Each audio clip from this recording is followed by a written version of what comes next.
Sejam muito bem-vindos ao Mais PCast, um podcast sobre o presente e o futuro da indústria, contando histórias de pessoas que fazem acontecer. Meu nome é Fernando Dias, sou executivo na Mais Previdência e hoje estou conversando aqui sobre um tema muito legal, que é saúde mental, produtividade, NR1, como cuidar do bem-estar corporativo na indústria. Estou recebendo aqui a Maria Rezende e a Ana Melanie Cássio. Pessoal, sejam bem-vindos. Muito obrigada, Fernanda. É um prazer estar aqui com vocês e falar de um tema tão importante nos dias de hoje, né? Urgente, né? Boa tarde. Urgente. Boa tarde. E ele é extremamente relevante. Ele não é só mais uma moda. Exatamente. Ele é fundamental. E aí, para começar o nosso bate-papo, eu queria que vocês se apresentassem para o pessoal que está ouvindo a gente e está vendo também. E no meio da apresentação, coloca lá o seu arroba, que a gente vai colocar aqui embaixo, para as pessoas poderem seguir vocês também. Tá bom? Combinado. Quer começar, Maria? Vamos lá. Eu sou Maria Rezende, sou fundadora do Instituto Girassol de Desenvolvimento Humano, especialista em gestão do tempo, saúde mental corporativa e NR1, né, que é um tema tão atual nos dias de hoje, e sou autora do livro Coragem para Ser Livre, onde após viver um processo de burnout, eu desenvolvi um método de gestão do tempo com foco mesmo em saúde mental, gestão do tempo e produtividade. E aqui eu conto toda essa minha história de vida e de transformação e o quanto que esse método ele precisa ser vivido diariamente nos dias de hoje, na minha vida e na vida das pessoas que estão comigo. Show de bola. Ana? Eu sou a Ana Nicásio, eu sou uma pessoa apaixonada por histórias, por vida. E eu acho que foi exatamente isso que me levou para a área da psicologia. Então, eu sou psicóloga, especialista na área de saúde mental, de gestão de pessoas, e trabalho muito exatamente com a sustentabilidade e o bem-estar corporativo. Tem alguns anos já na área da indústria e também na área clínica com mulheres que trabalham na liderança. Nenhuma de vocês falou o arroba. Qual que é o seu arroba? Arroba Maria Rezende, Rezende com S.mr. Arroba Maria Rezende, conhece, .mr. Isso. Você? E o meu é arroba como eu te cuido. Como eu te cuido? Que legal. Dei o T pra ficar claro, né? Como Não eu te cuido. Mas é TE mesmo. Como eu te cuido. Legal, bom demais. Pessoal, mais uma vez, obrigado, sejam bem-vindas. Eu queria começar fazendo uma pergunta, eu vou fazer aqui a pergunta de forma geral, se vocês quiserem responder uma de cada vez, ou as duas juntas. Isso aqui é um bate-papo descontraído, tá? Como que vocês enxergam o bem-estar hoje corporativo nas empresas e principalmente na indústria? Pode ir, né? Vai lá, Ana. Olha só, o bem-estar, eu vejo ele não só como... Antigamente ele era visto como um benefício premium de entrega. Se a gente tem programas de bem-estar, nós estamos à frente. Mas o bem-estar, ele faz parte do processo de sustentabilidade, de gestão, de produtividade, de entrega.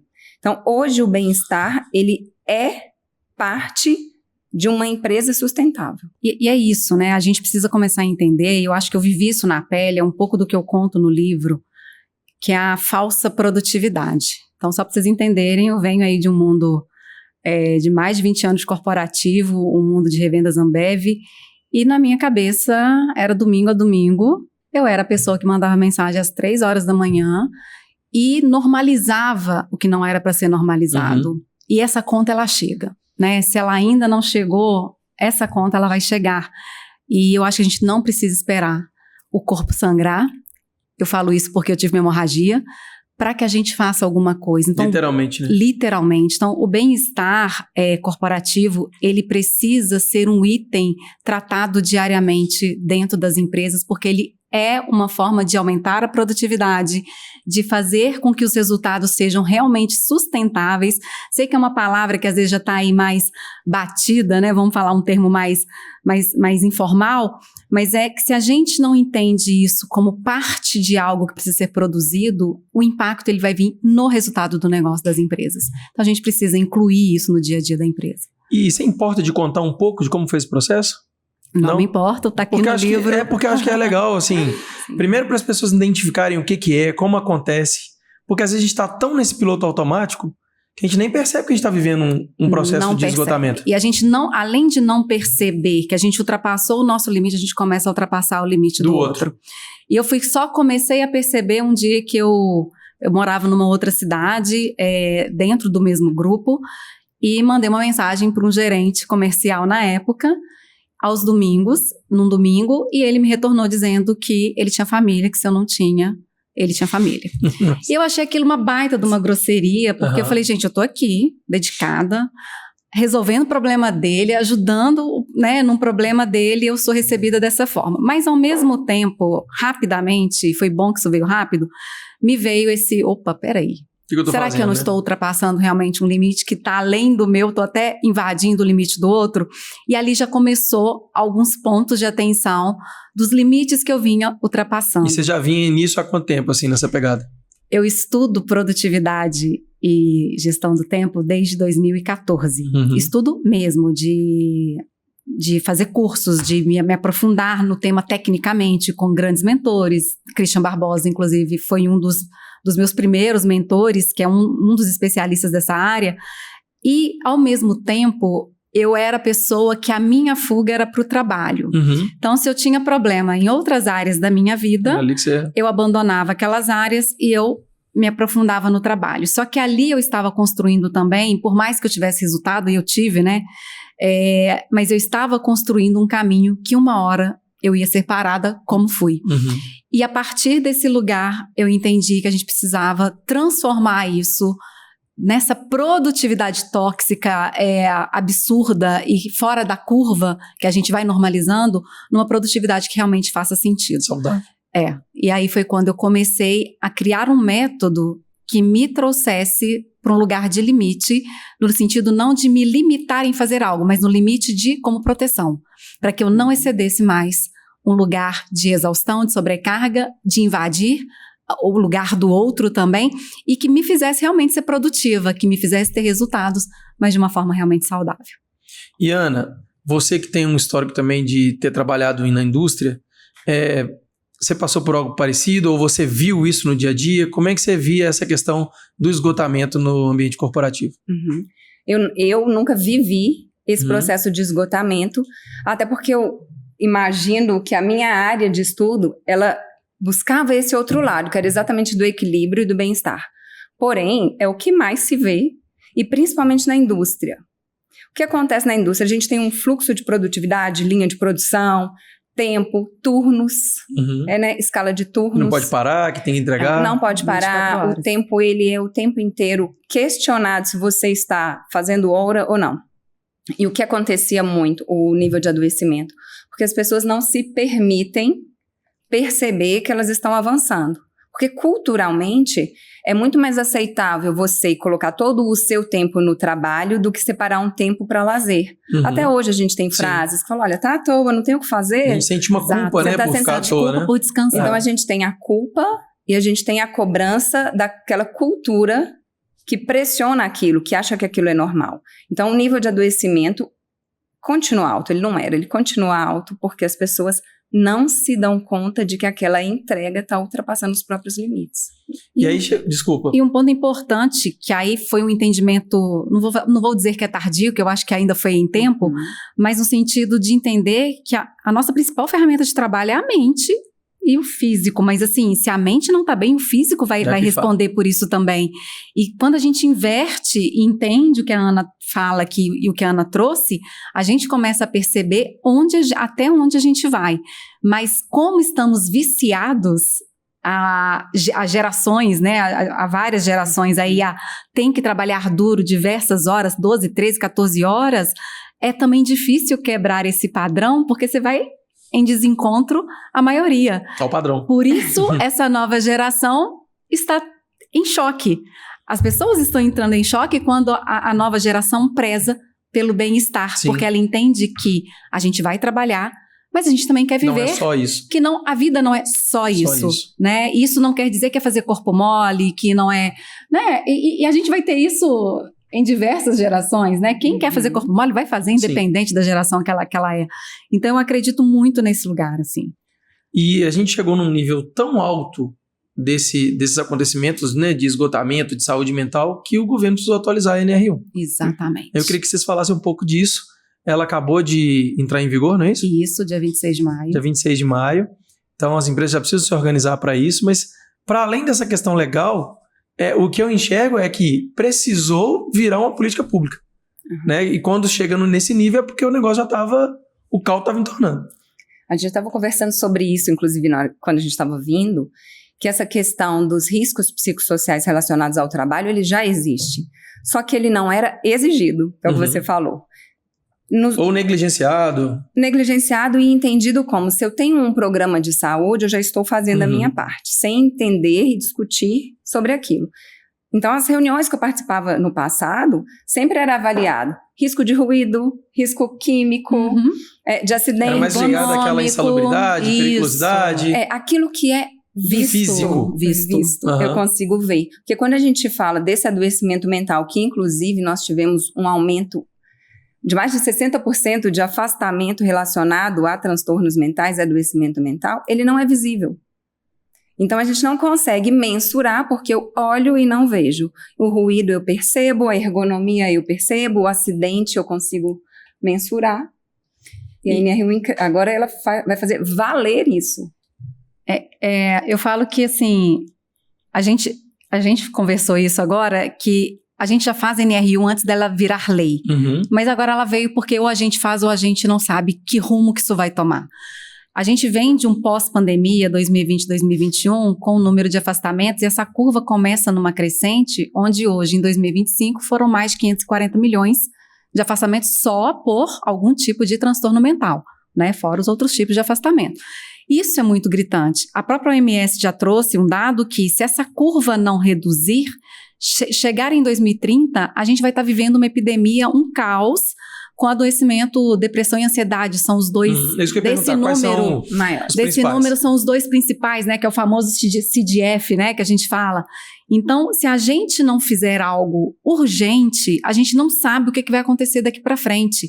Temos sim tecnologia chegando, que vai ajudar em muito, mas a tecnologia, ela precisa do fator humano pensante junto dela para que a coisa caminhe da melhor forma possível.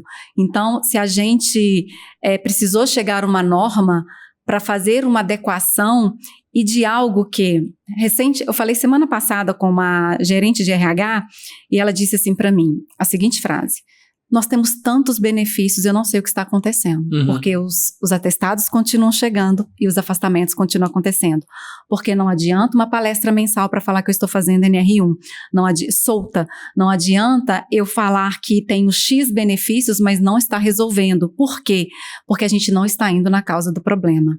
Os riscos psicossociais são sintomas culturais. Então, se a gente não pensar na estrutura, na cultura e no modelo de trabalho e repensar o modelo de trabalho, pode ter 1000 benefícios, palestras, programas, que eles não serão suficientes e não serão eficientes nessa mudança que a gente precisa que aconteça. Lá na Mais Previdência, a gente é o plano de previdência privada da indústria mineira. Sim. Né? Tanto para os funcionários da FIEM, quanto também para os funcionários da indústria. Esses dias eu tive numa empresa e a gente tá uma empresa de quase 4 mil funcionários e o RH comentou com a gente que 40% dos colaboradores dessa empresa estavam endividados, que a gente não ia conseguir descontar o valor da previdência no contra-cheque da pessoa, nem R$1 se fosse, né? E aí eu comecei a imaginar como é que uma pessoa dessa trabalha, porque... A cabeça tá 1000. Exatamente, porque uma pessoa endividada, como que ela consegue acordar de manhã cedo e falar, bom, vou lá trabalhar, vou mexer naquela máquina, vou produzir e tal. Esse fator do endividamento, vocês também deparam com isso no dia a dia de vocês? Sim, diretamente. É uma das causas, uma das principais causas de... Uma das principais causas, talvez. É. Até no ranking de suicídio também. É um dos fatores principais. É o envolvimento com dívida. Se a gente dívida. pensar na vida adulta, o estresse causado por dinheiro, por dívidas, endividamento, ou preocupação financeira, ele é um dos maiores. Então, a vida adulta já permeia essa questão financeira, porque você tem que fazer, né, você imagina a gestão da sua casa, pensando na sua esposa, mesmo que tenham, os gastos sejam divididos, dos filhos, do seu pai, da minha mãe, como que a gente faz essa gestão? Então, ele é um dos principais fatores de estresse da vida adulta. E quando uma pessoa entra num grau de endividamento, o que começa a acontecer nos primeiros momentos? Aí eu vou pegar a área da saúde mental nas primeiras semanas. Então, a gente vai ter um comprometimento do sono, e o sono é o principal fator de gerenciamento da saúde. Um sono prejudicado, a longo prazo, ele vai desestruturar outras áreas. Então, a gente tem a questão do sono, das relações interpessoais afetadas, do nível de atenção no ambiente de trabalho. Se eu tenho a minha atenção reduzida, o meu risco de acidente aumenta, o meu risco de erros, se eu não tenho um acidente físico ali exposto, o número de erros aumenta, das relações e o nível de irritabilidade. E aí eu chego em casa e eu também não consigo ter um bom convívio com a minha família porque esse tema continua. E aí eu volto para o trabalho e aquilo vai impactando a ponto de ter esse adoecimento, um afastamento e aumentar esse risco de suicídio, né? Que Maria trouxe, que está no topo. Ô, Anny, a gente estava conversando aqui nos bastidores, antes de começar, e você estava falando muito da solidão, né, de algumas doenças, ou de alguns transtornos, não sei como eu posso chamar aqui, não sou especialista no assunto. Mas essa questão do endividamento, ela, pelo que eu percebo, ela também é uma coisa muito solitária. Sim. Né? Muitas das vezes aquele pai de família não conta para a esposa, não conta... Entra a vergonha, né? Os colegas de trabalho não sabem que ele está vivendo aquilo. 2 temas que a gente está falando aqui, já, Sim. eles são tabus ainda na nossa sociedade, que é adoecimento mental, porque não é saúde, né? A gente confunde os termos. Então, falar sobre adoecimento mental e sobre dinheiro são tabus. Então, nós estamos juntando 2 coisas que as pessoas não falam no mesmo ambiente. E o que acontece com isso que você está falando, de fazer essa gestão solitária? Eu não compartilho ajuda, com os meus colegas, total. Assim como no adoecimento mental, quando a gente entende que a gente já passou do limite. Então, eu não compartilho no trabalho, porque eu não quero que meus colegas de trabalho, meu gestor, me veja como uma pessoa frágil que não faz gestão, então eu não vou saber fazer a gestão do meu trabalho. E eu não quero levar aquilo para minha família, porque eu também não quero deixar a minha esposa ou meu marido preocupado, eu não quero restringir os meus filhos com os benefícios que eles têm. E, ao mesmo tempo, eu também não quero me ver, né? Que as pessoas me vejam no meu imaginário como um fracassado, que não consegui fazer a gestão. E às vezes então, tem um cargo, porque isso não tem a ver com salário, né? Não. Às vezes tem um cargo alto, um salário alto. Eu acompanhava funcionários do chão de fábrica com um dos menores salários da indústria. Que tinha uma boa gestão financeira e tinha conseguido construir galpões, várias coisas ao longo da vida, e gestores que recebiam mais de 30 mil há alguns anos atrás, nem é no de hoje. Totalmente endividados, devendo 10 vezes mais do que o salário, porque não conseguia, inclusive uma coisa importante é a gente aprender a fazer o gerenciamento dos nossos limites e dos nãos. Sim. Então eu não consigo falar aquilo. Porque eu até comento isso muito lá na Mais Previdência. Às vezes a gente fala sobre educação financeira e a gente fala sobre... vamos controlar os seus gastos numa planilha, vamos anotar. É um processo importante de se fazer dentro da reeducação, óbvio, né? Não estou falando que não é para fazer, mas acho que a raiz do problema está lá atrás. Exato. Né? Na dificuldade que você tem de falar não para um filho, para uma esposa, para você mesmo, inclusive. No comportamento, né? Mesmo, né? De gastar mais do que ganha. São raízes mais profundas que levam a esse endividamento, né? E agravando nos dias atuais, principalmente com os jogos online. A gente tem visto casos reais, recente na mídia, inclusive, de uma pessoa que vendeu a casa sem ninguém saber e depois cometeu o suicídio. Então, os jogos, que boa parte deles hoje, né, podem ser divulgados, porque houve esse regulou, são um dos grandes causadores do endividamento, principalmente para os mais jovens. Então, isso entra num local de muita preocupação, que é o que ela falou. É um problema causado, vamos correlacionar com a NR1. Foi um problema causado pela função? Eu estar com uma ansiedade ali pelo endividamento? Não. Mas o impacto ele vem para dentro do negócio. Então, enquanto negócio, vamos olhar para isso de alguma forma. A pessoa se endividou lá fora num jogo, não tem a ver com a função que ela executa na empresa, mas ela vem com esse problema junto dela. E isso, a gente não, né? Eu falo isso aqui no livro, que por muito tempo eu separei a Maria, tentei, né? A Maria pessoal da profissional. Não conseguimos desintegrar. Somos indivíduos. É claro, cada Antigamente existia esse negócio, existia, né? Deixa o pessoal de lá. Isso, árvore, bateu o seu crachá. Isso. E eu incorporei isso, acreditando piamente nisso. E o quanto que isso foi pesado, porque não adianta eu dividir algo que não dá para ser dividido. É claro que eu sei das minhas caixinhas. Eu sei quando eu estou exercendo determinados papéis, e sim, eu preciso ter um certo cuidado, mas se eu estou endividada, eu não vou chegar na porta da empresa e falar assim, olha, agora você fica aqui fora, a cabeça do endividado, porque eu vou entrar. A noite de sono perdida vai impactar, o telefone vai tocar, a irritabilidade vai tocar, o agiota vai chegar, porque isso aconteceu. É mesmo? É real. Então, num varejo, um atendente foi abordado por um agiota na frente de clientes. Então, você imagina dentro do trabalho, o constrangimento dele diante das pessoas, do cliente, dos colegas de trabalho, o impacto disso, o medo do que poderia acontecer, porque a gente sabe da fama de um agiota. Então, você imagina como que isso vai impactar diretamente nos resultados do seu negócio. Sim. Temos como controlar tudo? Não. Mas a gente tem como atuar de algumas formas educacionais, porque a gente não recebe essa educação financeira nem de tempo e de organização enquanto a gente está estudando, que deveria ser lá no ensino infantil, na minha cabeça. Isso vai respingar na vida adulta, principalmente porque nós não fomos educados a isso. Então, a gente, enquanto empresa, enquanto negócio, também devemos exercer papel de educadores, de conscientizadores, porque a gente não tem como controlar tudo isso e o impacto que isso vem para dentro da empresa. Ana, como que a gente pode diferenciar um período de estresse que todo mundo passa, porque a gente vive num mundo corrido, louco e etc. Como que a gente pode diferenciar só um período, uma fase da sua vida, com uma coisa mais grave que precisa de acompanhamento, que está virando crônico? Então você já trouxe... Para quem está ouvindo aqui, eu tô passando por um período de estresse, ou tô precisando... Já tá grave, eu já tô aqui na lama aqui. Aquilo que a gente não identifica sozinho muitas vezes. Você trouxe perfeitamente. O estresse, ele, assim como a ansiedade, que estão conectados, ele faz parte da nossa vida. Inclusive, a gente precisa de um pouco dele para que a gente se movimente, para que a gente aumente nosso nível de atenção. Então, vamos pensar um nível de estresse dentro do esperado. Uma semana de auditoria. Ou alguma reunião que você vai preparar. Um projeto você tem que apresentar. Eu vou preparar e tenho que apresentar para você, meu diretor. Ou uma condução de uma equipe nova, reestruturação da empresa, já, falando da questão na empresa.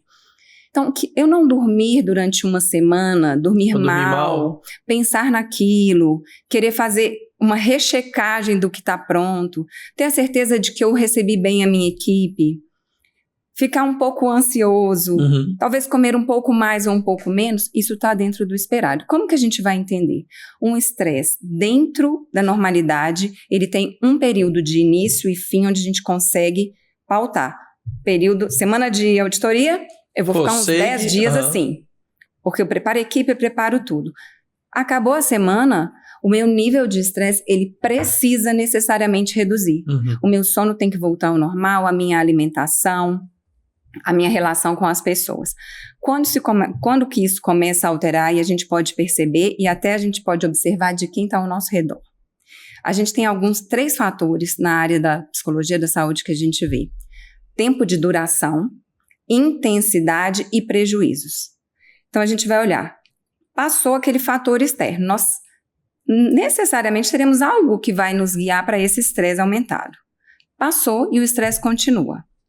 O nível de intensidade dele não reduz. Então, o meu sono não melhora, ou eu tenho picos de irritação, de vontade de me isolar, que também está relacionado ao estresse. Às vezes a gente acha que não. E o prejuízo. Então, eu vou contar duração, intensidade, prejuízo. Começou a trazer prejuízo em qualquer uma das minhas áreas, ele já é um ponto de atenção. Que é deixar de dormir, ficar mais irritado. Não conseguir me relacionar com as pessoas na minha casa, chegar num ambiente de trabalho, tudo que um colega fala me irrita. Te irrita profundamente. Passo a reagir a tudo.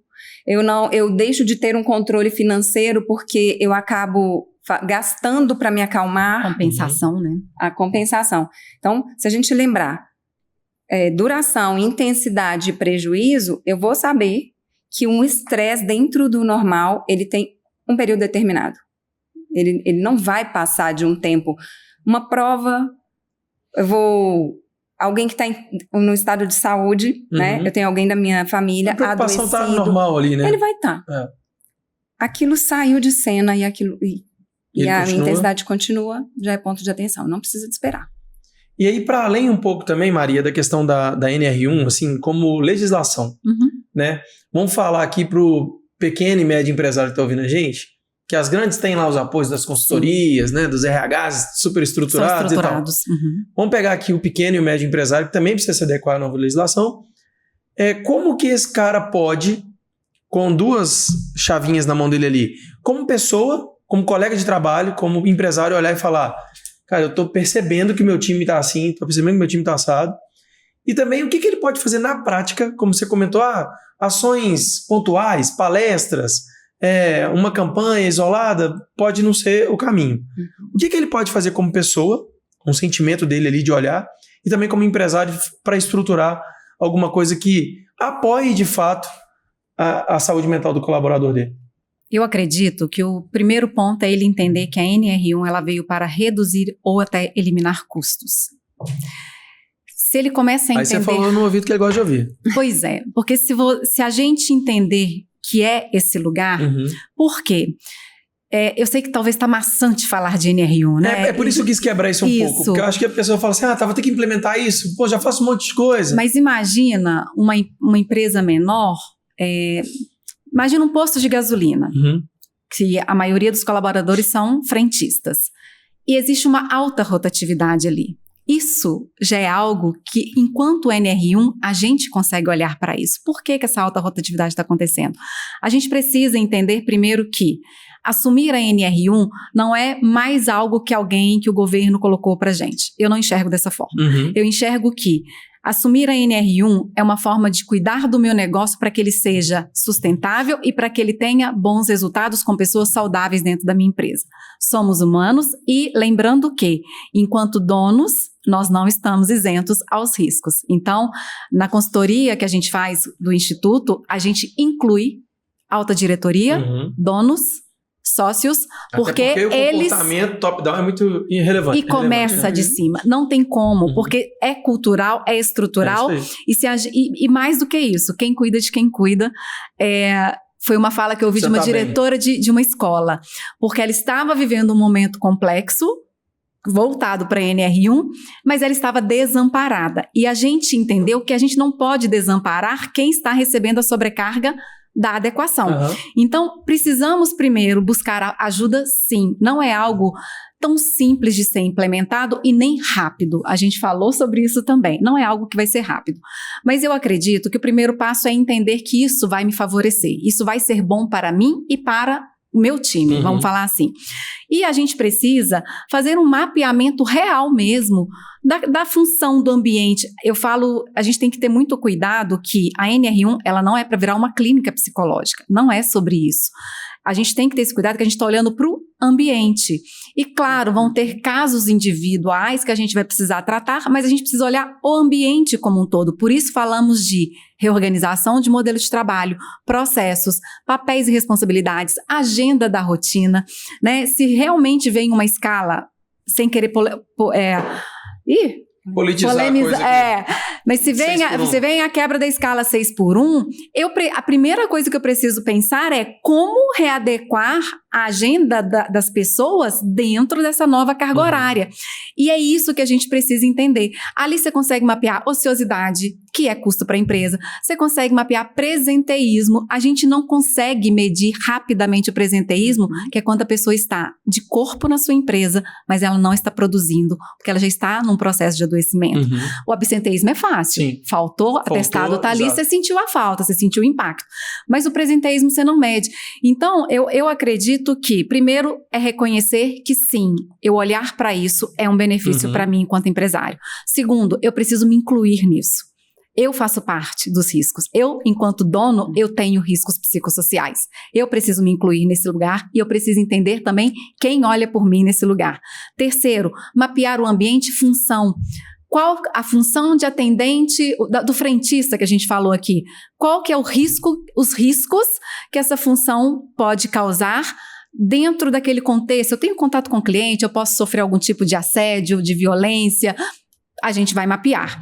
E depois, a gente precisa ter uma escuta. E eu acredito, assim, aí é o meu ponto de implementadora, de posicionamento, que a gente precisa envolver as pessoas, sensibilizar e capacitar e conscientizar as pessoas. Então, existe a responsabilidade da empresa, existe a corresponsabilidade do colaborador. A gente precisa fazer isso junto. teremos as maçãs podres, tá? E não vou olhar para ela como sempre vai ter. Mas eu preciso olhar para o maior, para que a gente faça essa construção em conjunto. E se a gente entender isso, já existem dados, pesquisas que comprovam que quando a gente implementa programas realmente efetivos, a gente tem ganhos de 4 vezes de ROI dentro do nosso negócio. Então, eu acredito que, voltando à sua pergunta, o pequeno, que é mais complexo de adequação, ele vai precisar buscar um suporte, seja buscando um apoio orientativo, talvez ele não vai conseguir contratar uma consultoria, mas entendendo que precisa ir de forma prática, sabe? Não adianta a gente só preocupar com o PGR, que é o documento, e engavetar esse PGR. Sim. O PGR ele precisa ser espelho do que você está realmente trazendo para a prática e nas ações, porque senão não vai mudar o cenário. Aí sim, você só vai ter o trabalho de atualizar um documento, engavetar, e isso não vai voltar para você como resultado. Perfeito. Não sei se respondi a sua pergunta. Respondeu. e Ana, assim, a gente está falando muito aqui também da questão do top-down, né, da alta direção, que de certa forma dita a cultura, dita os rumos da empresa, obviamente, e como que essa alta direção pode atuar e ter um papel fundamental para essa promoção do bem-estar dentro do ambiente corporativo. Primeiro ponto, quando Maria traz, que a gente começa pela alta liderança, inclusive quando um RH procura, uma das principais perguntas é: a diretoria, o presidente, eles estarão presentes durante todo o processo? Porque se não estiver, não fica para inglês ver, né? E a gente precisa de trazer essa questão, aí voltando para a palavra dinheiro, a perda do dinheiro no ambiente corporativo quando não se olha para isso. O autocuidado, o bem-estar, a saúde mental, ela não é um ponto de luxo. Ela faz parte desse PGR. Você não vai olhar só ruído, acidente, ergonomia. Você tem que trazer tudo isso e trazer pontos do dia a dia para mostrar. Vou trazer um exemplo rápido. Eu estava dando uma consultoria e cuidando da capacitação de alguns líderes em uma empresa grande de saúde. E aí, o diretor, muito feliz, ele sozinho, num grupo enorme de diretores, tinha comprado a ideia, porque ele falou: isso é da minha área. Ele escutou os funcionários da linha de frente do atendimento dizendo que não tinha um horário, um lugar para tomar um café. 10 minutos era o intervalo. E aí ele gastou uma grana altíssima e montou um espaço muito confortável para que as pessoas utilizassem aqueles 10 minutos onde ele saía da pressão, que era pressão o tempo inteiro, linha de frente do atendimento. E aí o que aconteceu? O gerente da área passava sempre por ali, então as primeiras semanas ele via os funcionários e ele falava: vem aqui, chefe, vem tomar um café com a gente. Ele correndo sempre falava: eu não tenho tempo para parar. Para parar esse cafezinho. Mas ele incentivava os colaboradores. Mas a minha fala não condiz com o meu comportamento. A coerência, eu falo isso, esse lugar é fundamental. Deixou de ser utilizado. E um dos pontos que trouxe pra gente era esse. E aí eu fui andar pelo ambiente e falei: gente, as pessoas não vão ficar. Ela estar ali significa que ela não é desocupada. Ela não se compromete. O superior dela enxerga como uma pessoa que está à toa ali, né? Então, isso, a gente começa por esse ponto. E a gente traz também uma mudança cultural, porque as empresas, principalmente da indústria, que a gente está falando, alguns casos aqui, a forma cultural de viver é: só mais isso, a gente dá conta, é a pressão, esse é o nosso modo de existir. Mesmo, né? Então isso faz parte da cultura, esse modo de existir e de dar conta. Você trabalha de turno, a gente só vai chegar meia hora antes. Só que um colaborador de turno que começa às 6, ele levanta, quando ele pode levantar tarde, às 3 da manhã, chega às 7 da noite, e ele só pode comer e dormir. Quando o empresário, presidente e os diretores começam a vivenciar, e a gente pode trazer situações para envolvê-los nisso, aí começa a quebra. Sem isso não tem. Bacana demais. Eu queria voltar um ponto com vocês duas, que pela convivência que eu tenho com os empresários, assim, a questão do custo é uma questão que preocupa muito, obviamente, né? A empresa precisa dar lucro, precisa, né? Não estamos discutindo isso aqui. Mas a questão do custo, assim, como fazer com que esse empresário entenda que realmente ele pode ter algum custo para implementar ações nesse sentido, mas que também, como você comentou, a gente vai ter o ROI, o retorno disso no médio prazo, no longo prazo, o que seja. Porque eu acho que essa é a virada de chave para o empresário, sabe? Eu acho que casa com o que a Ana acabou de falar. só vai acontecer, ao invés de ser custo, vai virar um investimento quando a alta direção comprar essa ideia e participar dessa ideia. Porque se eu sou da alta direção, mapeei os riscos do meu time e eu fiquei fora desse mapeamento, eu não me incluí ali, eu não estou por dentro do que está acontecendo. Então eu começo a questionar se aquele risco que apareceu pelo mapeamento realmente que foi existe. feito, não, mas isso aqui não existe, estou te falando porque já aconteceu. Não, assédio dentro da minha empresa Você não tá doido? existe, mas foi apontado por colaboradores que existiu. Por que não existe? Porque eu estou tapando o sol com a peneira e eu não quero enxergar o que o dia a dia nos não mostra. Tá realmente no dia a dia. Então, eu acho que só vai virar um investimento e não vai ser um custo se a alta direção comprar e participar dessa ideia. A gente implementa e eu tenho situações que eu não caminho porque eu não consegui fechar com a alta direção, porque eu não vou caminhar com o time se a alta direção não comprar. Não vai ser eficiente, não vai ter resultado e aí sim vai virar um custo. E a gente também tem um indicador financeiro que é muito fácil de mensurar. Quando você começa a investir, não só em programas, porque programa de bem-estar não muda a causa. Exato. Né? Ele entra ali como um suporte. Mas quando você começa a implementar e trazer para o dia a dia, olhando para o que impacta, causa raiz nas áreas, às vezes vai ser uma mudança de layout, tem coisas que são simples.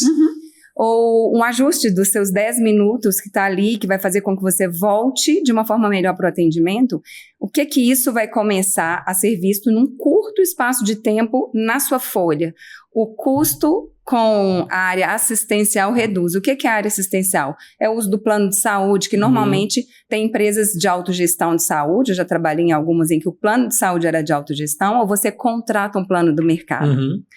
O uso reduz. Se esse uso reduz, a empresa paga menos, porque a gente paga por acesso, pela como se fosse pelo cliente. Sinistralidade. É um dos indicadores isso a gente consegue mede. ver, a gente consegue falar assim, olha, vamos implementar isso e com tanto tempo a gente vai observar a redução disso. A redução.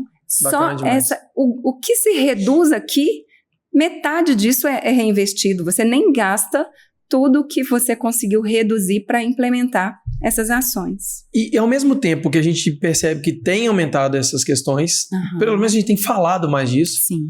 Mas também eu percebo uma mudança de mentalidade de alguns empresários se atentando mais para isso. Vocês também veem isso no dia a dia? A gente está aqui não só tampando pedra, mas eu também queria entender de vocês se vocês veem também uma preocupação genuína dos donos das empresas, dos empresários, em mudar esse dia a dia das empresas. Eu estou até pensando aqui no que falar, né? Olha... Parcialmente. Ainda existe um olhar que eu vou investir em marketing, eu vou investir em vendas, eu vou investir no crescimento do meu negócio, mas eu não vou investir em NR1, porque eles ainda não enxergaram a potência da NR1. Então eu vou defender a NR1 porque, como eu disse aqui, eu já enxergava isso, eu já fazia isso antes dela virar uma norma.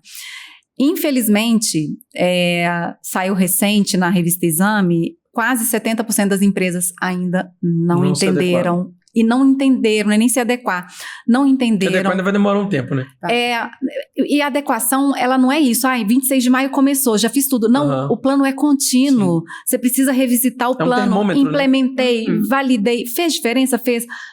E novas coisas vão surgindo. Então, precisa ser um plano vivo e contínuo. A gente cria um comitê de áreas diversas, porque o impacto de uma área não pode ser na outra e vice-versa, para que a gente, em conjunto, construa um plano que seja realmente possível praticar e não seja só engavetado pelo PGR atualizado. Então, infelizmente, ainda, grande maioria está preocupada em adequar a documentação e boa parte de empresas oferecem essa adequação, né, que é essa atualização, que é obrigatória, que também é importante também tem que ser feita, é obrigatório, mas se eu faço isso só para engavetar, eu estou gastando dinheiro e estou jogando dinheiro fora. E a gente ainda tem gestor que acredita que isso é desnecessário.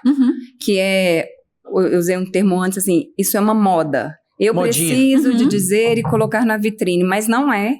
Porque mesmo com a chegada, que a gente também escuta muito, a inteligência artificial vai substituir, você ainda precisa de ter os humanos que estão ali dentro saudáveis para fazer essa gestão.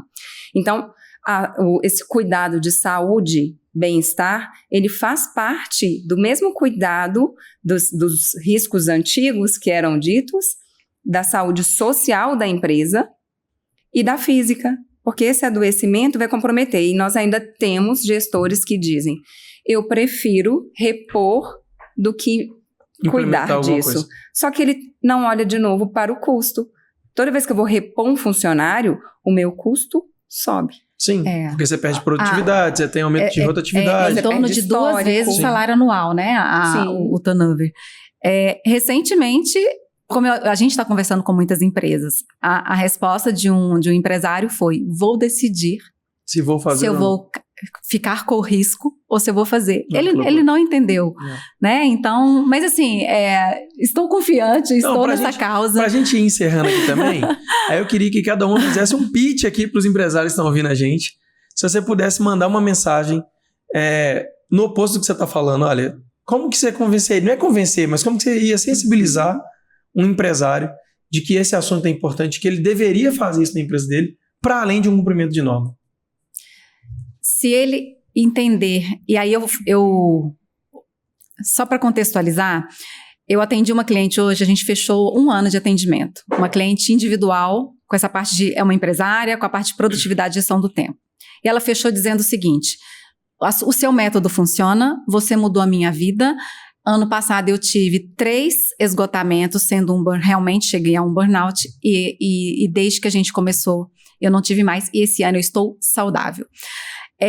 O que eu quero dizer é que NR1, ela é aumento de produtividade, ela é redução de rotatividade, redução de retrabalho, reorganização se eu tiver com pessoas em sobrecarga ou subcarga, eu consigo mapear.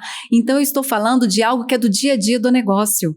Não é algo só como moda, não é algo só para fazer eu gastar dinheiro, pelo contrário, se eu realmente comprar essa briga e eu realmente fizer parte desse movimento, a minha empresa tem retorno financeiro, que é o que importa para a empresa. E por que isso? Porque o ser humano, o clima, os funcionários vão funcionar melhor, vão trabalhar melhor, vão entregar melhor e, consequentemente, esse ROI vai voltar. Ai, a Maria já falou praticamente tudo. Mas quando a gente olha para isso, a gente está trabalhando estruturalmente e não no sintoma. Isso. Porque o que hoje as pessoas buscam fazer, e nós no dia a dia, quando a gente identifica alguma coisa no nosso próprio corpo, a gente trata o sintoma. Quando a gente olha para isso, a gente passa a tratar a causa raiz. E isso vai impactar na sustentabilidade daquela empresa. E a gente tendo uma empresa saudável, nós teremos serviços saudáveis, produtos saudáveis e a nossa marca sendo uma marca reconhecida. Com pessoas querendo trabalhar lá. Impacta na reputação da marca, inclusive. Né? Ana, você falou um pouco assim de estrutura. Quais são as melhores práticas hoje? O que as empresas que estão fazendo isso bem estão implementando? Eu vou falar o que algumas acham que é suficiente e que é o que todo mundo está dizendo, que é, eu vou colocar uma palestra, um programa de atenção ao empregado que eu mencionei, né, que eu já trabalhei antes, onde a gente dá suporte e direcionamento para algumas áreas, treinamento de liderança. Isso é o superficial. É o básico do básico. O básico do básico. A gente precisa de trabalhar principalmente a questão, visão de longo prazo dos gestores, entender o que é um adoecimento empresarial e corporativo, trabalhar a comunicação da liderança, porque às vezes a gente também coloca uma liderança que não tem esse suporte, esse cuidado, ele não sabe. Então a gente precisa de gerenciar comunicação. Que é um braço do RH, a liderança, né, de certa forma. É um braço do RH. E a comunicação muitas vezes não é entendida que é isso. O próprio líder, ele pode ser treinado para perceber quando a equipe dele está adoecendo. Sim. Ele consegue observar, quando você me perguntou sobre o estresse, vários outros pontos de identificação existem, e essa liderança, ela retoma isso, cuida da equipe, melhora a sua comunicação, a sua gestão, e faz essa ponte clara, né? Esse alinhamento do primeiro nível. Legal demais. Nós estamos chegando no nosso final aqui. Antes da gente encerrar, a gente tem um momento Marília Gabriela aqui, tá? Que são perguntinhas ping-pong e que vocês vão ver que tem tudo a ver com o que a gente está conversando. Então, eu vou perguntar para as duas, cada hora uma responde, tá bom? Home office ou presencial? Antes era para mim home office, agora é híbrido. Vou no híbrido também. Planilha organizada ou caos funcional? Uau! Temos que encontrar o meio do caminho. Caos funcional não vai resolver. Não resolve, não? Não. Não funciona. Previsibilidade ou intensidade? Dá pra ser um pouco de cada? Equilíbrio? Trabalhar com coisas rotineiras ou sob pressão? Esse é um ponto importante. NR1, nossa, não posso mais ter metas, não posso mais cobrar? Uhum. Podemos ter metas, podemos cobrar, mas tem formas de cobrar, que é o que a Ana trouxe aqui. Então, eu acredito que a pressão, ela vai existir em algum momento, ela só não pode ser rotineira. Ana, reunião com cafezinho ou um call objetivo? Depende do tema. Boa. Hierarquia clara ou cultura horizontal? Nossa. A hierarquia precisa estar clara, porque senão Vira os bagunça. conflitos acontecem e a cultura, ela é sintoma dos riscos. Então os dois precisam estar bem alinhados. Legal. E pra gente fechar aqui, formalidade ou proximidade? Proximidade mantendo o que precisa ser formal. Tem como isso acontecer. Tem que ter um mínimo de formalidade. Mas porque é possível acontecer. A gente aprendeu muito que é um ou outro, mas é muito possível fazer e. Legal. Né? Acrescentar o i aí. Concordo. E aí vou fazer uma pergunta pra cada aqui pra gente encerrar. Se você pudesse olhar pra trás, pra Ana de 10 anos atrás, né? Do que essa Ana se orgulharia? E qual conselho que ela teria te dado pra Ana de hoje? Nossa, hein? Profundo, né? Bom, a Ana de 10 anos atrás, ela já cuidava do que ela cuida hoje. Uhum. E aí, uma coisa que eu me daria de parabéns é que nesse caminho todo, assim, hoje eu tava falando com a Maria, assim, eu tava fazendo minha retrospectiva, eu com 20 anos já atuava em hospital psiquiátrico, em empresas e tudo isso. Já tava ali. E mesmo com todo este tempo aí de mais de 20 anos, sou jovem, tá? Uhum. Eu ter mantido o meu espaço de cuidar e bem-estar. Legal. Eu consegui. Se orgulha disso. E me orgulho disso até hoje, de conseguir sentar ou fazer algo fora dessa pressão e do que a gente falou nos bastidores da cultura que pressiona. Perfeito. Então, eu me orgulho disso. E você, Maria, que passou por um processo de mudança forte, né? Você comentou um pouco aqui com a gente. Pensando na resposta de 10 anos atrás. Pois é, para quebrar e para te fazer outra pergunta para te pegar de surpresa, como é que você olha para o futuro daqui 10, 20 anos? Qual Maria que você quer encontrar lá na frente? Eu sou a Maria otimista. Eu não escrevi esse livro por acaso, eu não cheguei nesse lugar por acaso e eu precisei viver a dor para entrar nessa causa de transformação. Até arrepiei.